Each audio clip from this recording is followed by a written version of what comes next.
Tension, بے چینی اور ڈپریشن تب ہوتے ہیں جب ہم دوسروں کو خوش کرنے میں اپنی زندگی گزار رہے ہوتے ہیں۔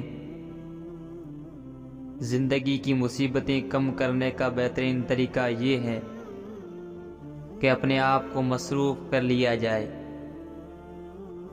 ہم پرندوں کی طرح ہوا میں اڑنا اور مچھلی کی طرح پانی میں تیرنا تو سیکھ گئے ہیں، بس اب یہ سیکھنا ہے کہ زمین پر انسانوں کی طرح کیسے رہیں۔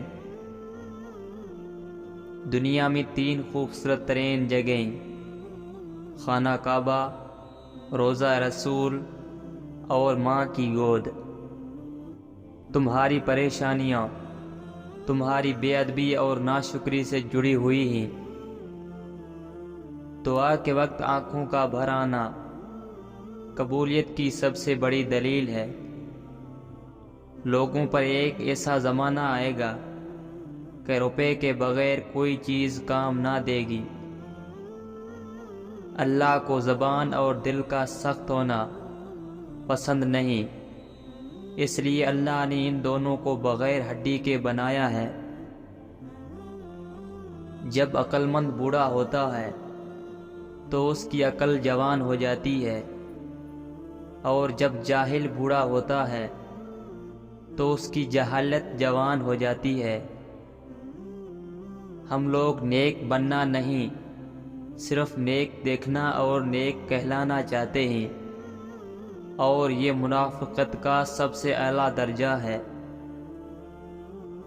جب رب راضی ہونے لگتا ہے تو بندے کو عیبوں کا پتہ چلنا شروع ہو جاتا ہے، اور یہی اس کی رحمت کی پہلی نشانی ہوتی ہے۔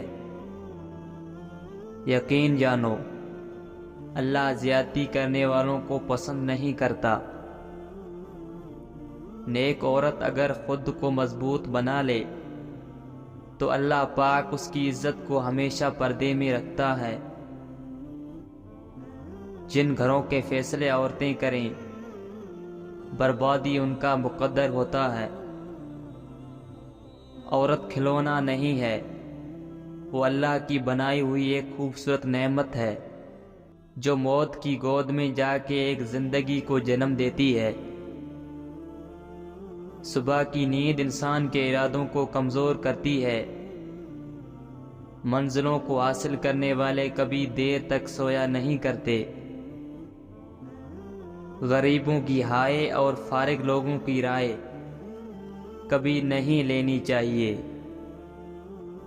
اس دن تمہاری سب پریشانیاں ختم ہو جائیں گی، جس دن تمہیں یہ یقین ہو جائے گا کہ ہر کام اللہ پاک کی مرضی سے ہوتا ہے۔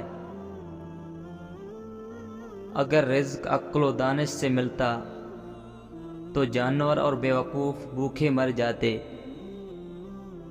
درخت سے گرنے والا کوئی بھی پتا ایسا نہیں جس کا اللہ کو علم نہ ہو۔ پتہ ہے، اللہ کو منانا بہت آسان ہے، ایک سجدہ اور چند آنسو، اور بس وہ 2 جہانوں کا بادشاہ راضی ہو جاتا ہے۔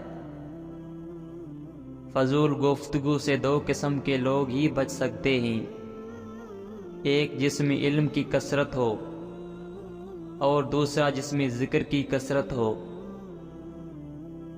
4 خوبیاں انسان کو باکمال بنا دیتی ہیں: ٹھنڈا دماغ، میٹھی زبان، نرم دل اور چہرے پر مسکراہٹ۔